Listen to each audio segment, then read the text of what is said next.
Assalamualaikum warahmatullahi wabarakatuh. Baik, di sini kami kelompok 5 dalam materi antropologi pendidikan dengan judul metode etnografi. Dengan peserta Muhammad Farhan R, Fikri Jawal Haq, Frida Dewi, Anugraha Abdillah. Dengan dosen pengampu Muhammad Ibtisan Han, Esos MA. Baik, yang mempresentasikan pertama ialah Muhammad Farhan R. Badannya dipersilahkan.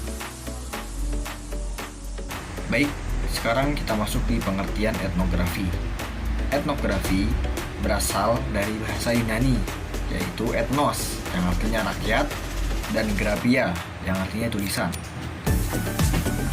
Etnografi adalah suatu bidang penelitian ilmiah yang sering digunakan dalam ilmu sosial, terutama dalam antropologi dan beberapa cabang sosiologi.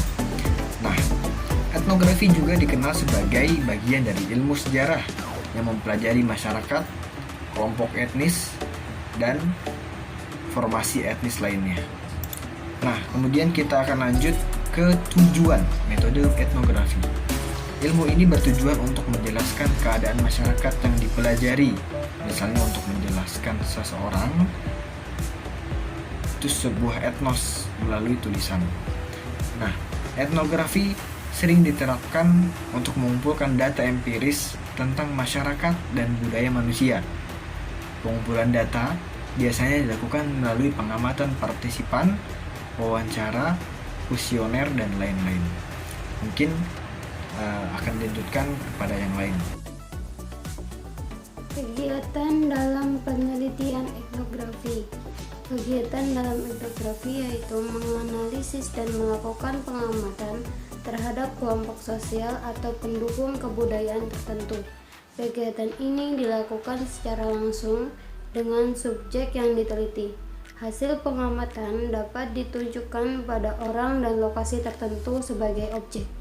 Etnografi juga berbentuk riset dengan dasar riset lapangan atau fieldwork.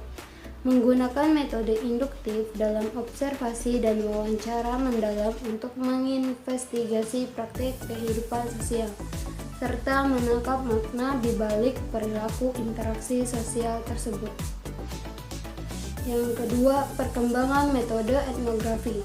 Etnografi dikenal semenjak ilmu antropologi mulai berkembang, yaitu pada akhir abad ke-15. Ketika suku-suku bangsa penduduk Afrika, Asia, Amerika, dan Australia mulai didatangi oleh penjajah dari bangsa Eropa. Awalnya, bangsa penjajah memiliki misi menaklukkan wilayah baru tersebut, namun mendapat kendala seperti perlawanan dari penduduk asli. Perkembangannya, penjajah ada yang bertugas sebagai musyafir, pelaut, pendeta, penyiar agama Nasrani, penerjemah kitab Injil, dan pegawai pemerintah. Mereka menulis kisah perjalanan ke negara tujuannya tersebut yang dihimpun dalam bentuk buku harian ataupun jurnal perjalanan berupa deskripsi tentang adat istiadat, susunan masyarakat, bahasa, dan ciri-ciri fisik dari beraneka warna suku bangsa di Afrika, Asia, dan Oseania, yaitu kepulauan di Lawan Teduh, dan suku-suku bangsa Indian penduduk pribumi Amerika. Berakhirnya Perang Dunia II, etnografi berfungsi untuk penerapan ilmu-ilmu lain, terutama untuk pelaksanaan program pembangunan.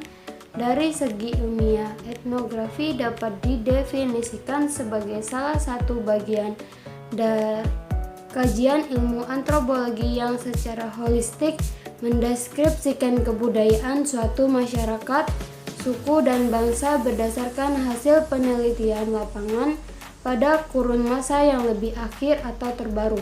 Sedangkan ilmu etnografi sebagai ranting ilmu sosial bersifat dinamis, berkembang mengikuti temuan-temuan penelitian bidang sosial, terutama antropologi dan sosial budaya. Selanjutnya akan dijelaskan oleh Kanugraha. Baik, selanjutnya ciri penelitian etnografi. Yang pertama, sumber data bersifat alamiah, artinya peneliti harus memahami data secara empirik dari kehidupan sehari-hari. Yang kedua, peneliti sendiri merupakan instrumen yang paling penting dalam pengumpulan data. Yang ketiga, bersifat deskripsi, artinya mencatat secara teliti fenomena budaya yang dilihat, dibaca lewat apapun termasuk dokumen resmi, kemudian dikombinasikan dan ditarik kesimpulan. Yang keempat, digunakan untuk memahami studi kasus. Yang kelima, analisis bersifat induktif, artinya hasil berdasarkan pada data yang ada di lapangan. Yang keenam, di lapangan peneliti harus berperilaku seperti masyarakat yang ditelitinya. Yang ketujuh, data dan informan harus berasal dari tangan pertama. Yang kedelapan, kebenaran data harus diperiksa dengan data lain. Data lisan dicocokkan data tulis. 9. Orang yang dijadikan sebagai subjek penelitian disebut partisipan, konsultan, serta teman sejawat. 10. Titik berat perhatian harus pada pandangan empirik. Artinya peneliti harus menaruh perhatian pada masalah penting yang diteliti dan orang yang diteliti. 11. Data yang digunakan sebagai besar menggunakan data kualitatif. Selanjutnya, sudut pandang metode etnografi. Etnografi dapat dipandang sebagai sebuah tipe penelitian dan metode penelitian. Etnografi termasuk tipe penelitian yang dilakukan pada masyarakat tunggal dengan analisis bersifat non-historis. Jika dilihat dalam konteks yang lebih besar, etnografi adalah sebuah metode penelitian yang berpayung di bawah paradigma konstruktivisme dan di dalam perspektif teoretik interpretivisme. Etnografi sebagai sebuah metode yang berada di bawah perspektif teoretik interpretivisme merupakan suatu cara bagi peneliti untuk mendekati objek penelitian dalam kerangka interpretivisme. Adapun landasan pemikiran adalah bahwa realitas sosial diciptakan dan dilestarikan melalui pengalaman subjektif dan intersubjektif dari para pelaku sosial. Para pelaku sosial ini dipandang aktif sebagai interpreter yang dapat menginterpretasikan aktivitas simbolik mereka. Aktivitas-aktivitas simbolik itu seperti permainan bahasa, ritual-ritual verbal, metafora, dan drama sosial. Baik, saya akan melanjutkan tentang siklus penelitian metode etnografi.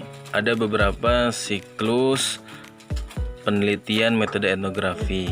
Yang pertama yaitu pemilihan suatu proyek etnografi. Langkah ini menjadi langkah utama untuk mengidentifikasikan tujuan penelitian, desain yang akan digunakan, dan bagaimana tujuan itu dihubungkan dengan masalah penelitian. Hal tersebut akan menentukan proyek penelitian yang akan dilaksanakan, di mana merupakan desain etnografis, realis, studi kasus, ataupun kritis. Kemudian yang kedua ada pengajuan pertanyaan etnografi. Terdapat 3 unsur penting dalam mengajukan pertanyaan atau wawancara, yakni tujuan yang eksplisit, penjelasan, dan pertanyaan yang bersifat etnografis. Pada dasarnya, aktivitas wawancara ini sudah dilakukan sejak melakukan observasi. Peneliti berhak untuk mengajukan pertanyaan-pertanyaan yang lainnya yang menjadi fokus penelitian. Kemudian yang ketiga ada pengumpulan data etnografi. Tugas penting dalam penelitian etnografi adalah melakukan pengumpulan dan pencairan data.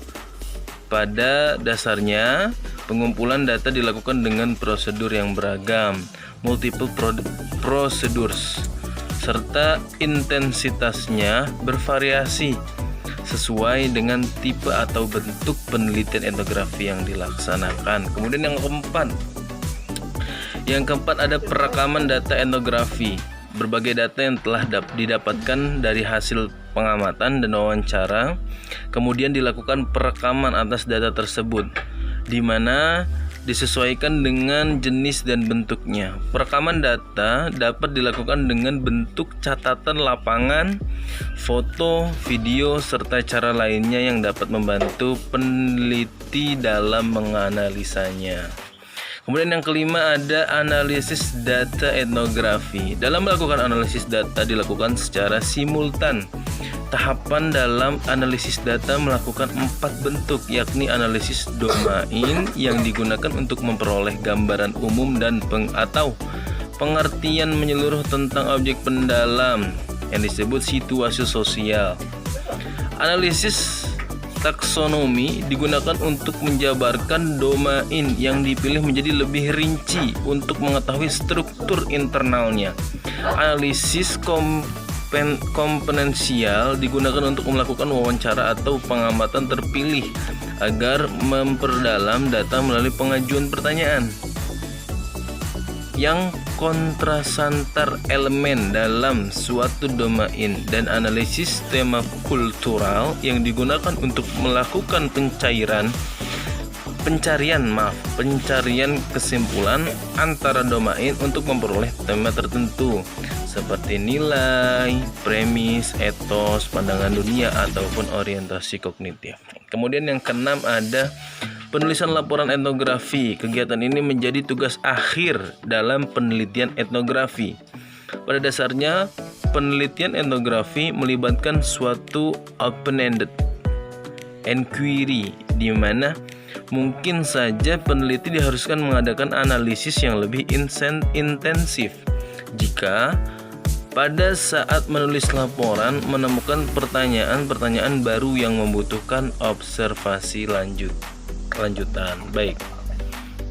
Nah, ini ada beberapa etnograf terkenal ya. Salah satunya Franz Boas. Kemudian ada Raymond Firth. Kemudian ada Bronislaw Malinowski. Kemudian ada Claudie Lévi-Strauss. Kemudian yang terakhir ada Nicholas Mikoluhumadai. Baik. Kesimpulannya, jadi berdasarkan penjelasan di atas dapat kita ambil kesimpulan bahwa etnografi adalah ilmu yang dilihat dari beberapa unsur budayanya secara geologi dan geomorfologi. Etnografi adalah merupakan bidang ilmu yang merangkul semua informasi yang melekat pada suku bangsa serta masyarakat itu sendiri.